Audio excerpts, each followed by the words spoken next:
Ayer nós tínhamos um training de área de Linear Park. Eigenlijk estão com pora pas de área também riba jamar. Estava de um grupo também que está na riba área.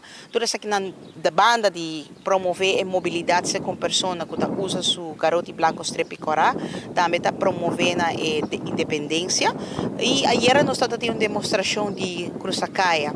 Alguns semanas para trás nós tínhamos um leasing com algum cliente que tinha mais gana de subir caia ou fazer uso de garoto ora quando seja by doctor ou by uma facilidade pública e não preocupação não agora atendido durante um leasing que nós bisa que sempre banda disso depois praticar tá bom para nós vai cruzar caia para assim não haja training completo à la vez para fazer uma oportunidade para seguir conscientizar o tráfico e comunidade passou anche cubo não da mira hopi persona com garoto branco da cana riba caia e um peadão para mira assim na hopi essa aí não significa que nós temos que stop de conscientizar nós temos que mostrar nos lugar de tráfico e a meta de sei tabata nos training e conscientização.